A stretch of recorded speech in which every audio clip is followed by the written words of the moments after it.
and as it's gone 1:30, we'll make a start. So welcome, thank you for joining us. Do keep the chat going as we carry on, and do please ask whatever questions you need to. Do stop me if I'm going too fast or if I'm going over something you want to know a bit more about. At the end of this session, there is a PDF of the PowerPoint, so unless you particularly want to make lots of notes, there isn't really any need to. Okay, so what we're thinking about this evening is this level 4 course. So I've had indication already from the chat that you're both people who worked at level 3 level. So by coming along to this, it's to get an overview really of what level 4 is all about, to find out really how we as an organisation at Qualified Education deliver this course, how we assess it, and as you go really to evaluate on a personal basis if you think this is a good next step forward for you. And I'm guessing you're thinking that it might well be already from the sorts of comments you've made in the chat. So let's think to start with then about the qualification itself. First of all, it's accredited by City and Guilds, so they're one of the more well-known awarding bodies, aren't they? Pretty much everybody's heard of City and Guilds, so that's who will award you this level 4 should you take this route. It's part of a set of qualifications that they offer called Professional Recognition Awards, and they're not awards that are just for teaching assistants and support staff. They're awards that, for instance, I know people from the armed services have taken, from the fire services, for instance, and the idea is that it's professional recognition for what you're achieving vocationally, and it's leading then to higher level professional recognition. So it's a vocational route for people who are at the experienced higher end of their particular profession, and in your case that's support work in schools.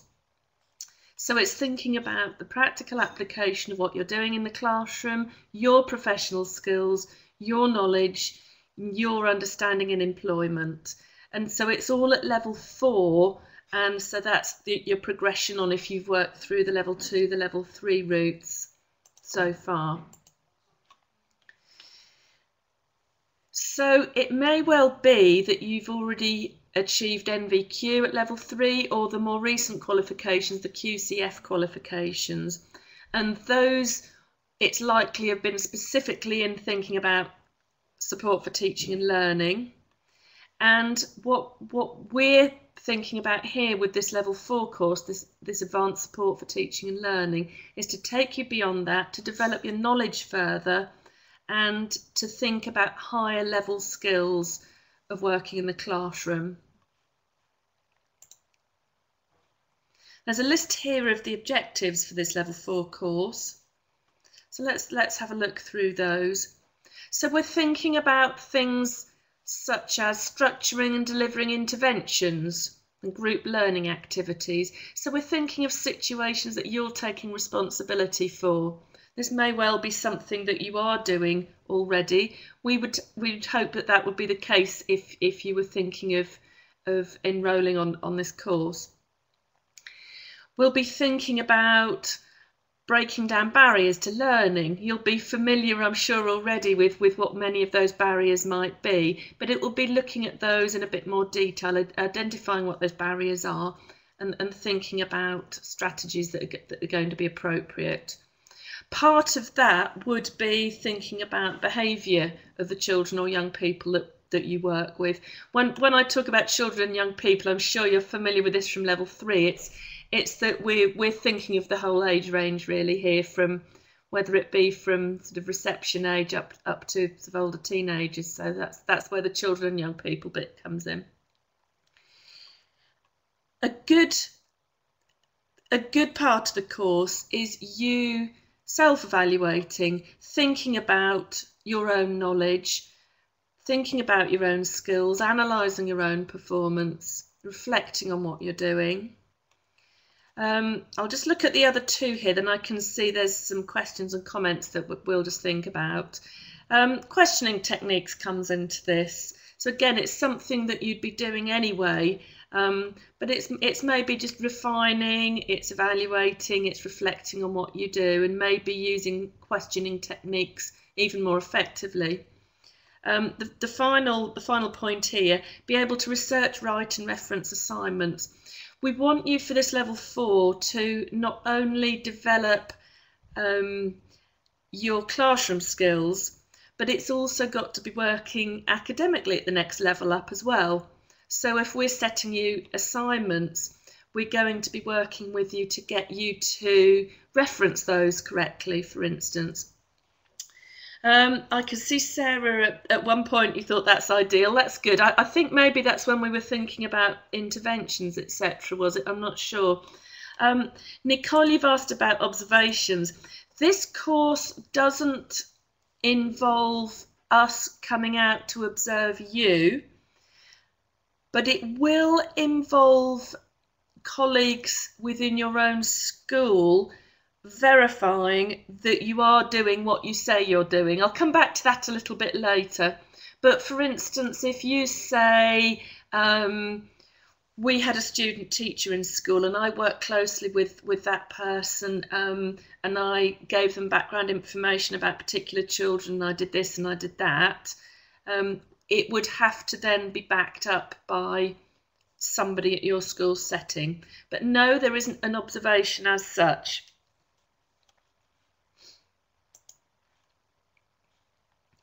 This is what you get should you follow this route. So I don't know if this looks enticing or not. So it's City and Guilds Level 4 Award in Professional Recognition. And in brackets, it's learning development, because as I said, this professional recognition award could cover different professions altogether. So the learning and development bit shows that it's professional recognition in your own particular profession, that of supporting teaching and learning. Should you take this route, and when you complete, there's a chance to attend a graduation ceremony, the annual City and Guilds graduation ceremony. And there is also the chance to use letters after your name. LCGI, Licentiateship of the City and Guilds Institute.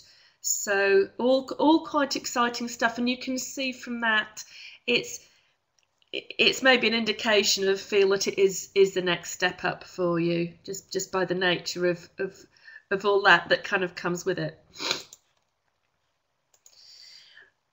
You may well have looked at our literature with entry requirements, but let's just clarify those really and talk about those a little bit. Let's look at the essential ones.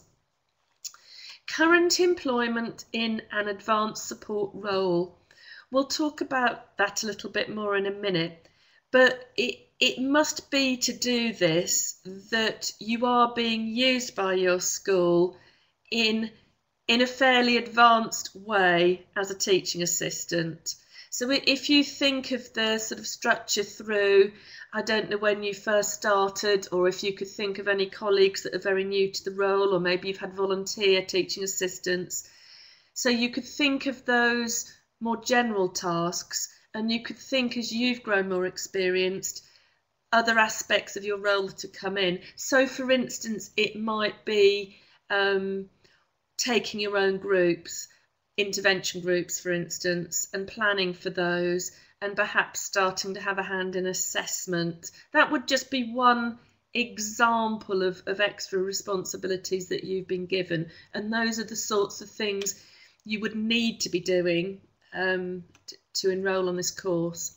So we've put in capitals here, learners must be able to demonstrate experience of advanced level skills and responsibilities, because basically we'll look at what you have to do as regards being assessed for this, but basically there are standards and you have to show that you are covering those standards. So it can't just be something that you're aspiring to do in the future. it's got to be that you are actually covering these standards in your work at the moment.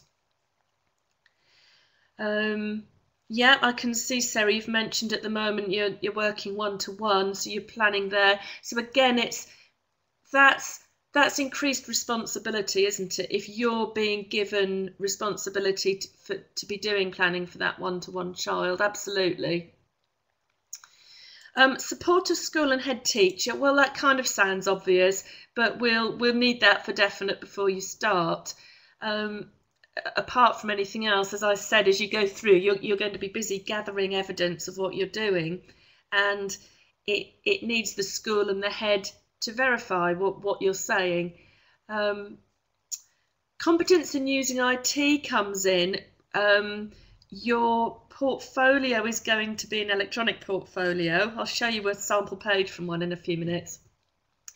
There's nothing really complicated about it. If you're used to using things like email and putting attachments on and finding your way around websites and logging on and off things, I promise you there's really nothing tricky about that.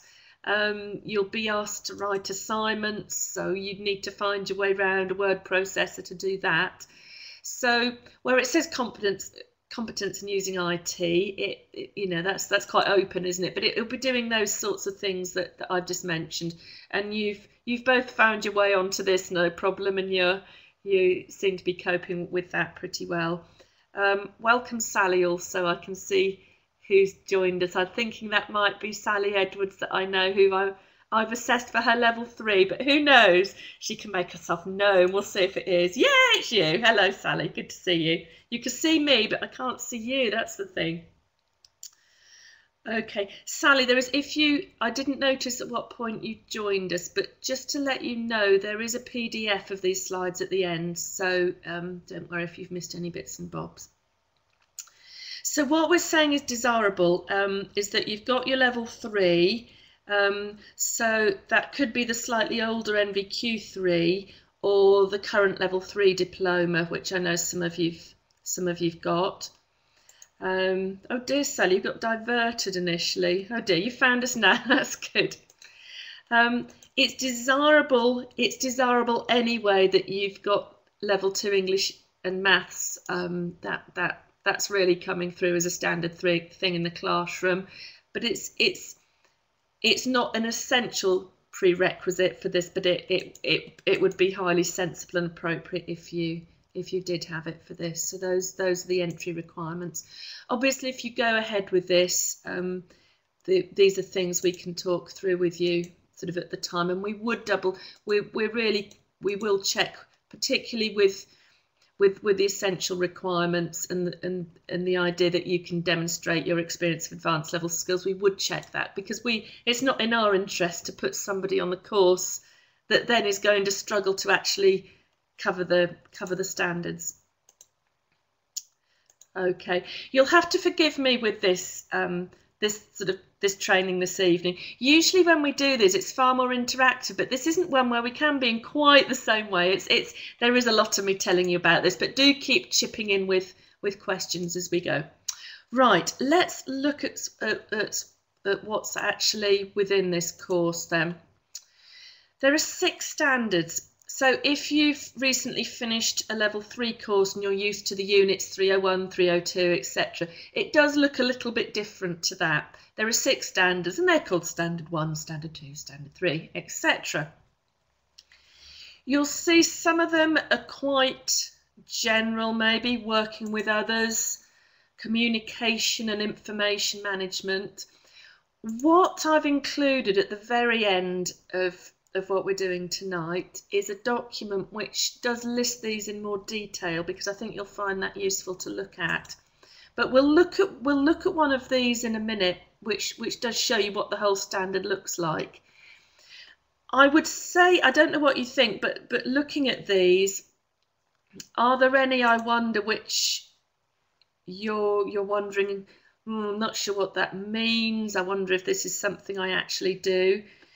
The one which often people will want to ask about, and which we will look at next, is leadership. Is that one that's kind of jumping out at you a little bit? And often people look at that and are a bit scared and think, I don't know if I actually do any leadership in my current role? Any initial thoughts? Let's I can always come back to that. Let's see what one of these looks. Oh yeah, information management. You've mentioned, Nicole. Yeah, leadership. Let's just look back at information management. Would be things like could be record keeping, could be handling confidential information, could be information management to do with attainment, achievement, could be to do with special needs, could be to do with safeguarding, and it's about being confident at following the right protocols and the right procedures, that sort of thing. And communication actually is quite open. Does that? Yeah, good. That makes a bit of sense. Yeah, they all do. It's like lots of these standards that you probably found when you did your level 3. They kind of sound a bit more complicated than they are. And if you do take your level 4, we've kind of translated these a bit more into a school context when you come to look at them. Yeah, so I've popped this leadership one on because people will often say, well, I'm not the leadership, surely that's the deputy head and the management team. That's not me. But leadership can and does come into the remit of an experienced or advanced level teaching assistant also. So it might be leadership skills in that you run an intervention group, and the leadership skills, it could be your leadership as in you are leading the pupils that you work with in that group. It might be leadership skills in that you perhaps guide other teaching assistants. Perhaps you've set up some kind of intervention program. It doesn't have to be that, but it's just a useful example. Maybe you've set up an intervention program and you've led colleagues to follow a similar scheme of work. You've shown them how it's done. Perhaps you've had somebody new come and work in your class or in your year group. So it's that sort of thing. Okay, so that would be one to really think about, and just to identify, well, do I do that in my work? Is that one where I'm going to be able to meet the evidence? You may well surprise yourself once you start thinking about it, and maybe have a chat with colleagues about it as well. I've found that people have often surprised themselves with this leadership one, and once you've sort of taken it on board in thought about leadership in quite an open way, people have often realised, actually, yeah, this is something I do. But by all means, that's one we can discuss, or you can discuss with us if you sign up for your level 4, etc. What we also add in is these areas of professional knowledge, because we feel it's important that you're covering the evidence in the form of the standards, but we also want to move you on in your knowledge. So we mentioned earlier that we build in sections. I'm sorry, I can see that's gone for the American spelling of behaviour there.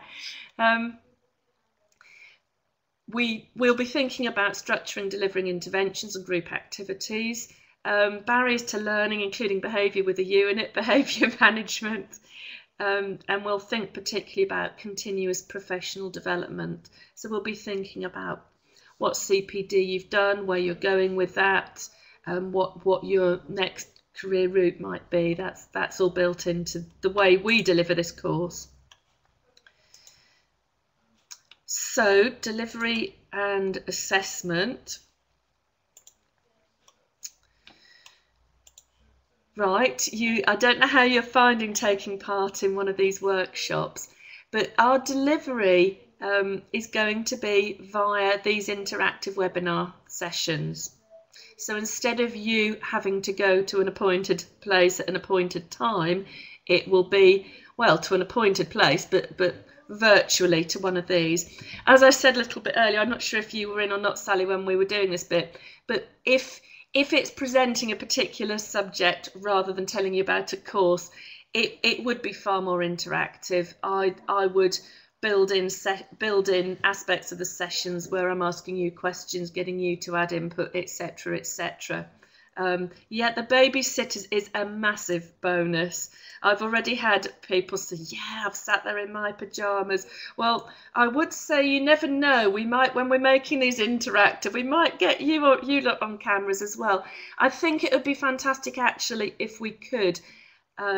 As assessors, we sometimes have meetings like that, and it is really lovely if we can just see each other sometimes. So that might be something we'll build in. We'll sort of watch this space. We would let you know first. So if you were planning to sit there in your pajamas, then you know, we would give you a little bit of advance warning on that.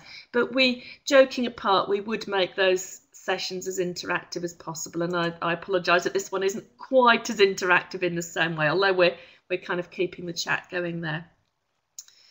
So what we'll be focusing on, it will be the skills and knowledge, so things like the intervention groups, the behaviour management, etc., which would be aspects of working at level 4 in the supporting teaching and learning role.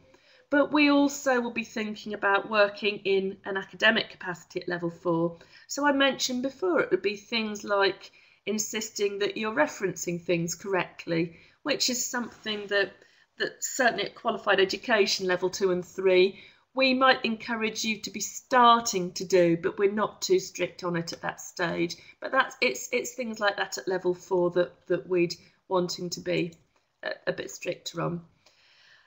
As well as those workshops, we would provide tutorials online in using the same method. It seems to work pretty well.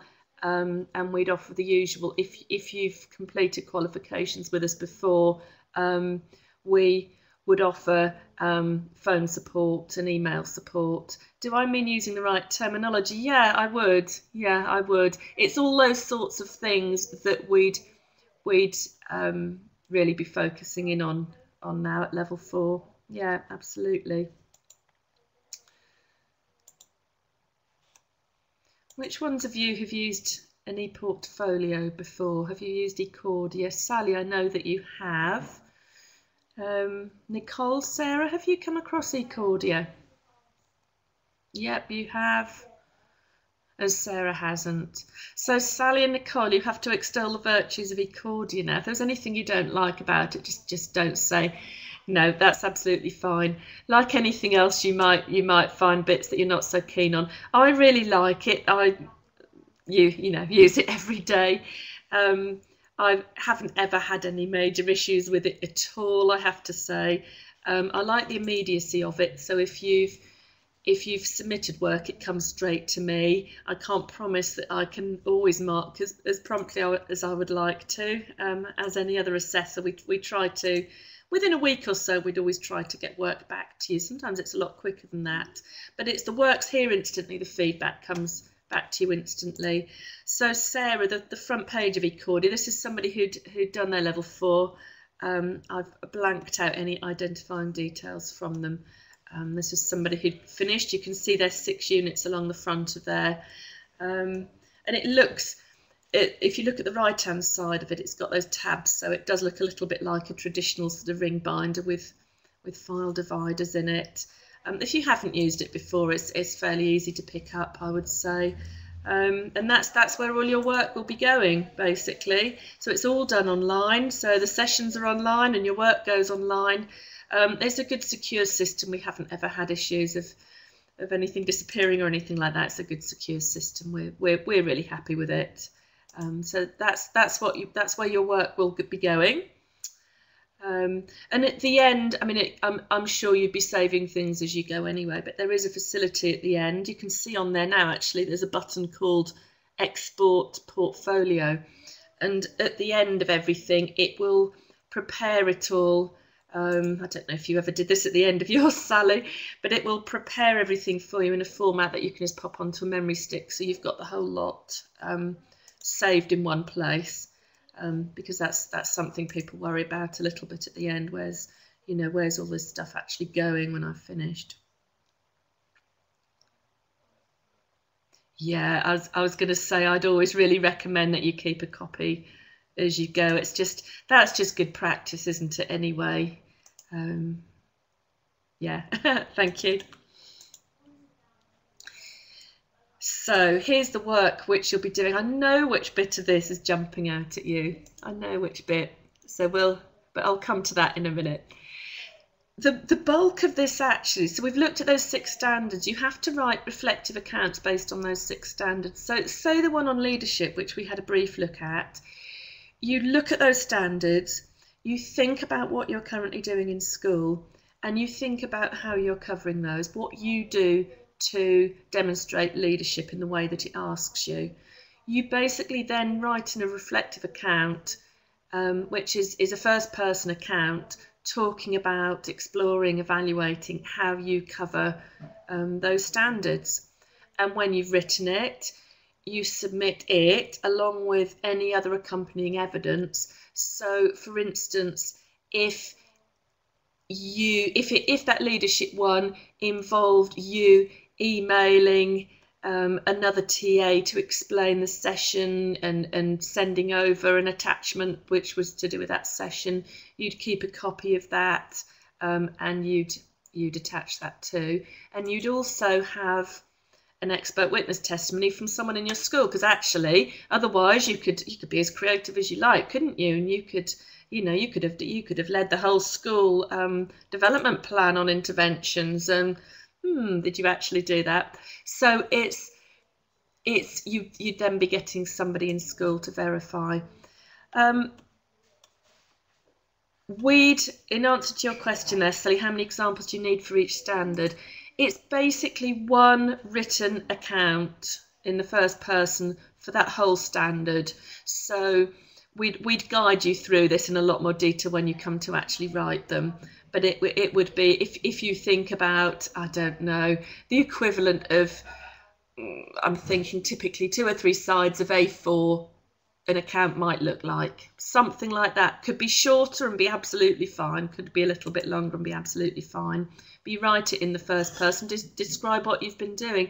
But it doesn't need, you don't need to give us 6 different occasions where you've demonstrated 3.1 or 4.2. Just one good example of how you've covered that thing. But we'd go through that in a lot more detail when you actually do the course. You've probably jumped the 5,000 words.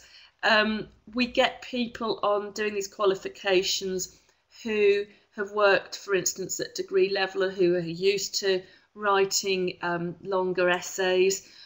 We equally have many people who are not used to doing that and who may feel really scared by that. Again, it's something we lead you through, and it's something we do part of at a time. So for instance, part of the 5,000 words, we'd specify how much, would be to do with group interventions, and we'd lead you through what you have to do for that. And I'd say with that word count, even if you're somebody who has studied previously and who does have higher qualifications, it may well, in all fairness, be sometimes since you've had to write in any length. So you equally may be sort of facing that with a bit of trepidation if it's something that's been new to you for a while, or coming back as new to you after a while. Although we're not coming out to observe you as such, we get you to be the observer, which is absolutely fantastic. We've had lots of positive feedback from people having the chance to do that. Again, we'll discuss it more nearer the time.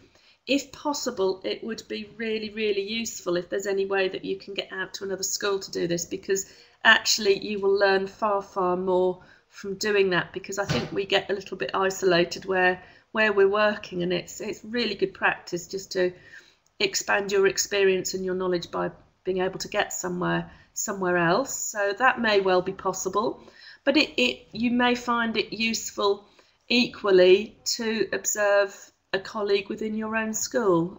I'm sure you can make good, valuable use of that. And it's one that leads towards the way we get you to do the observation, we get you to write up a report. So it's all adding to your experience doing that. And your observation report does count towards one of those standards. Again, we'll show you how to do that. And a self-evaluation log, that's something that will be ongoing through the course. And it's getting you to reflect on your practice and your role. So there's plenty there to keep you busy if this is something you sign up for. Timescale may look a little bit scary, I don't know. We give you a good amount of time, but we don't give you ages on it. It's 4 months. It's 4 months to complete. And I can assure you that that's achievable. We've worked with quite a few people on these qualifications now, and it really is achievable in that time. The advice would be, if you've exactly the same as if you've worked on a level 3, it's just keep plugging away at it, keep working away, keep getting a bit done, have a plan, be organised. You'd be absolutely fine within that time scale on it. So yeah, everything you submit, you'd have assessor feedback either from myself or from one of our other assessors. You have a designated assessor. When I say from myself or someone else, you have a designated assessor, and that assessor is with you for your qualification. And if you submit something and myself or another assessor were to look at it and think, haven't quite, yes, that's a good, they've got a good long way there, but they haven't quite covered the standard, it's not the end of the world. We would tell you the positives, and we would also say, well, to fully complete the standard, you need to look a bit further at X and Y. Z's looking really good already. Do a little bit more on X and Y. I suggest you could do this. You could add more examples. Have you thought about this? So it's working with you to cover the evidence. Okay, and then you resubmit as and when you're ready to. So that's actually quite straightforward, and it doesn't matter if that happens, and it quite often does. And at this level, it quite often might be things like, have you checked your referencing for this? Or are you sure you've got, just check that you've got the right evidence to go with this, that sort of thing. The roll-on, roll-off system, it reminds me of a ferry a bit, roll-on, roll-off ferries. But the idea is that we don't have to have a whole big cohort of people starting at once. So on a rolling programme throughout the year, there'll be a series of the online sessions. So at whichever point in the year you start, within that 4 months, you would have each of the key sessions that we put together. So for instance, if myself or another assessor is running a session on barriers to learning, at whichever point in the year you start, within your 4 months, you would be able to access that session. I hope that makes sense. The guided learning 60 hours, that's what is recommended as an amount by City and Guilds, the suggested amount of time in order to complete this. So that would include attending the online sessions, having tutorials, having any chats with me, doing your own research, having a look on the internet for any relevant material, taking part in any relevant discussions with colleagues, and doing the observation that you need to. That's the sort of bundle of time that you're looking at over those 4 months, if you like. So that's me done quite a lot of talking, hopefully giving you some things to think about. Let's just think what you might want to do next, and then of course any questions that you might have I will endeavour to answer. It's putting it back to you really now. It's thinking at the point you're at, if this is a useful next step for you, whether it sounds as though it's a move on for you from your level 3 qualification, whether you think this is relevant for what you're doing at the moment. I hope that it is. Have a think if you've got further questions that you want to ask, and you need to be quite clear really that in your current role you'd be able to cover the standards. What I've put up for you, I'll move on to another screen in just a minute and we can keep the chat etc going, but I have put a file on there, so it's got all those standards listed. So you might want to, after tonight's session, have a look at those standards and just think about your current role, maybe print off the list of the standards, maybe take them in, have a chat to your head or your line manager or your teacher you work with, or whoever the relevant person is in school, and have a look at the standards together and think whether you think those would be relevant to you. I've popped our contacts up on there. Yeah, Sally, how frequently it runs? It's going to keep running through the year. So there isn't any definite start point. You can start on it when you want to. And at whichever point, so if, for instance, if you were to start, say, after Easter, within the 4 months, wherever that takes us to, from whatever date in April that would be to 4 months on, you would have those 4 sessions within that time. If you started in June, let's say, and you count on 4 months from June, you would get those 4 sessions within that time. They might not be always within the same order, so it might be that the session on, let's say we back to the, I don't know, the barriers to learning one. If you started in April, that might, say, be your 3rd one of these sessions you come along to, but somebody starting, say, in June, that might be the 1st one of the sessions you come to. But you can basically join up when you want to. So it's a rolling program rather than waiting for a whole group of people to be ready to start. Yeah, we're hoping this will be a good system. We've had lots of success with this level 4. So far, we'd run it with a cohort of students, which has its positives. But we'd run it previously with people coming to our centre. That doesn't suit everybody. And also you are having to wait for that group of people to start. So there isn't any of that having to wait thing. Wait till level 3 has been externally verified. Have you finished it? Has it all been submitted, Nicole? It's just there by the shouting, is it really? Not yet. Okay. That might be something you want to sort of chat to us about. If it's as good as finished, I personally wouldn't have a problem with that. I can't think it's going to be an issue. But my only thing I would say is, obviously, as you've only got the 4 months on the level 4, if you're doing that, and I really hope you do, don't put yourself in a position where you've still got chunky bits of work to finish from level 3, and then you're headlong into the 4. Give yourself a chance to be fully committed to the 4. That's my only thing. But if it's literally just the last bits and bobs to get signed off and so on, I can't think it would be a problem. Are you doing that with us, Nicole, or with a different provider or a different centre? You are with us. Okay. Are you with Karen? Yes. I like this. Yes, no, yes, yeah. Okay. Well, we can discuss that with you. Okay. See, everything suddenly started leaping around at that point.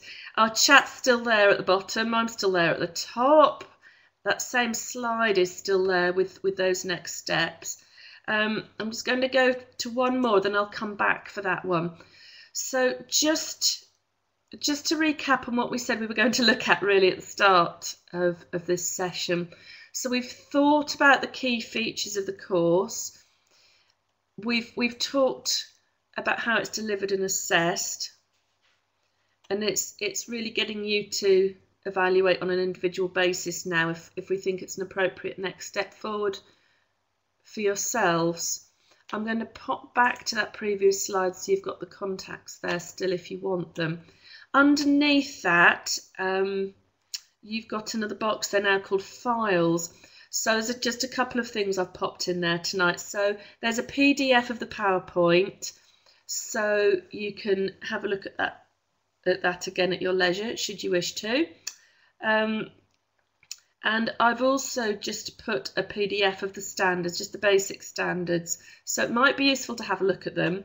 But like I said earlier, if they look a little bit scary and a little bit hard to kind of translate initially, don't worry about that too much at this stage, because that's something that we will support you with further if you're doing the qualification. Ooh, nothing in the box. Yeah, Sarah, I can email those to you, or we can email those to you, certainly. Can anyone else see those files in that files box?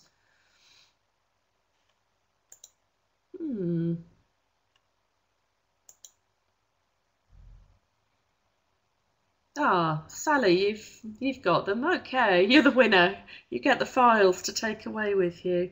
Okay, yeah, we'll make sure that you get those.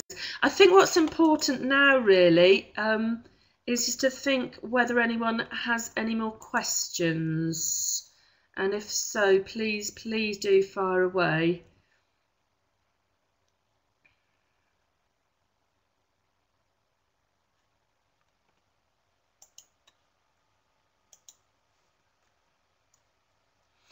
Okay, the cost is £450.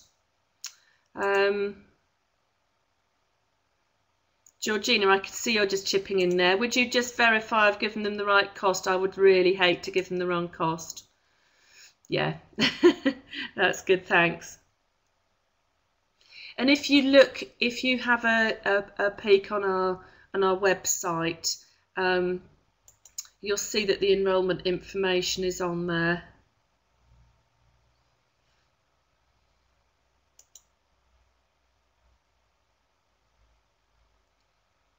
Again, Nicole, I would say that your best bet is to have a look really on the website. Yeah, that's an interesting one, Sally. Maybe Georgina can answer that more than me, because I haven't had so much to do with that side of things. I think it has been some and some, yeah, a bit of both, but generally schools. Push for your schools.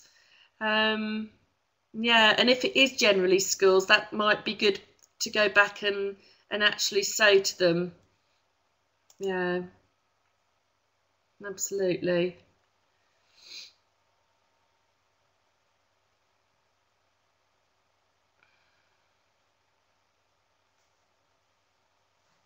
Yeah, so the majority schools. So yeah, I'm trying to think back for. Yeah, I'm thinking back to learners that I've worked with on this qualification, and I think it has been schools, because actually it's experienced people within those schools, so it's more likely to be the case that they will. Yeah, and schools actually. Yeah, that's a good point, Georgina. And schools do actually need to be showing that teaching assistants are being included within training budgets, etc. It's quite intense not doing intervention. Yeah, I mean, it doesn't necessarily have to be group interventions that you're using for your evidence. It's something that we'll be covering within the teaching, within the sessions, but it doesn't. You can actually use quite a few different examples for your evidence. I've had a couple of people, for instance, who've been on the school governors, and they've used evidence from that. I've had people that have worked on nurture groups with children, and they've dipped into that for their evidence. I'm trying to think of other examples. A few people who've worked in nursery, so school nurseries, and therefore they've had just quite a few day-to-day dealings with parents, because that's something that crops up a lot more really with that age group, isn't it? So I've had people who've used lots of their dealings with parents as evidence.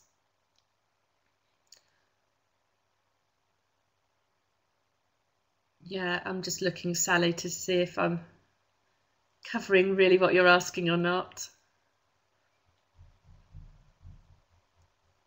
Ah, no, what schools save?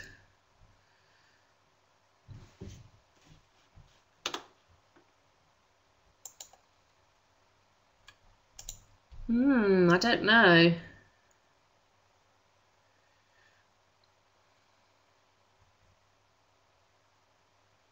Yeah, that's something I'll let Georgina get back to you on again, Sally. There's a carrot. Yeah, we want the carrots. Yeah, that's I think supply is an excellent one.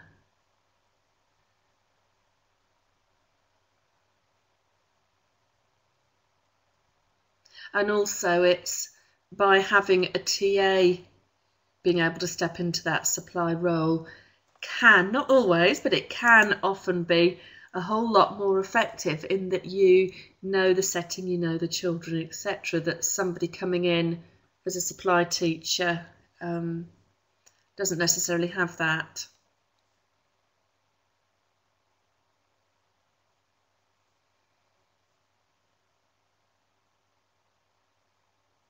Yeah, well, Sally, it would give you you would be then somebody else within your school that can sort of step into that role.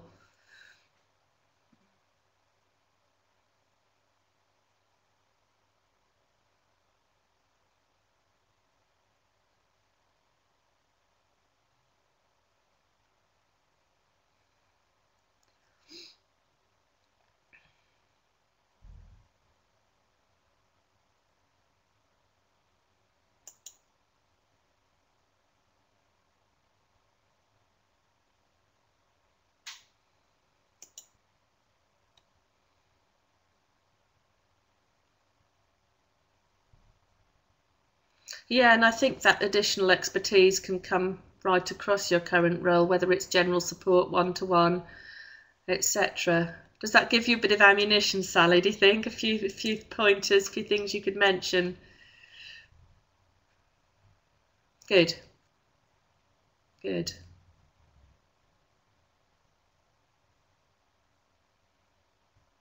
And I'd say general feedback we've had from people who've done this. I mean, often people will say it's just given a general good boost to confidence levels, and as well as the general sort of knowledge that we cover in the course.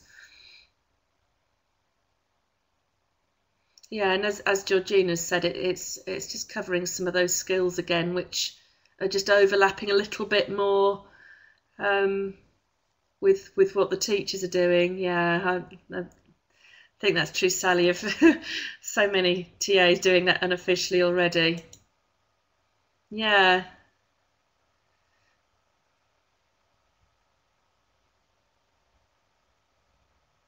Yeah, the assessor route is another one. That's exciting stuff.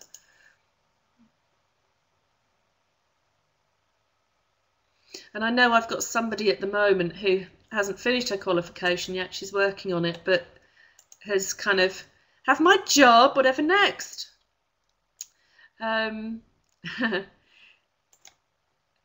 what I was saying. Yeah, I've got somebody on a course at the moment, and her head has said to her that has mentioned HLTA status on completion of this, and I mean that differs. That's not going to be the case for every school across the land, but it's, you know, it's we've had a few people whose roles have been sort of enhanced in various ways, having completed their level 4, and it's something you've got there then as well to say, okay, well I've got this, and next time you have an appraisal to just start looking a bit more at your current role.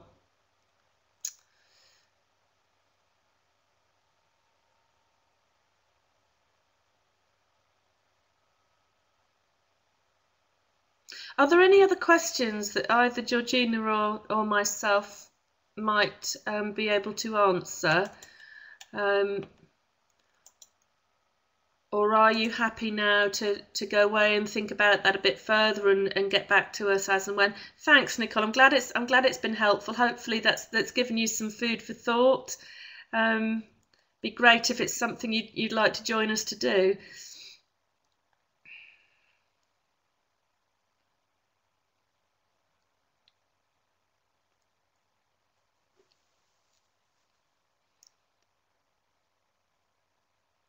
Oh, and cover supervision. We like that. Good.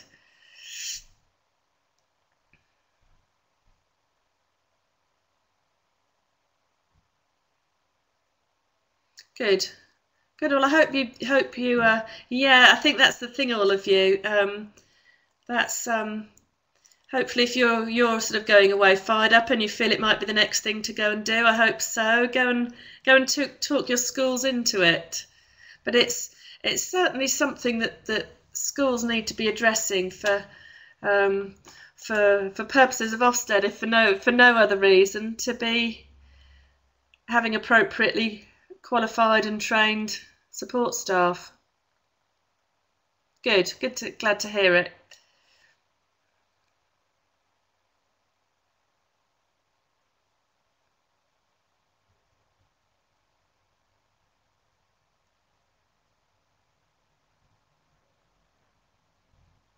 Well, that's great. I'm going to give you a couple more minutes if anyone has any more questions, and then sort of close it at that point, if that's okay.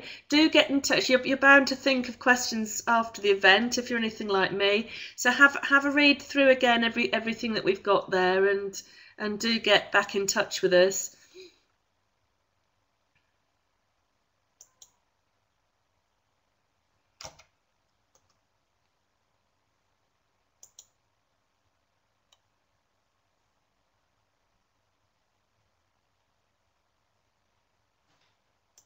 Thanks, Sarah. Thanks for joining us.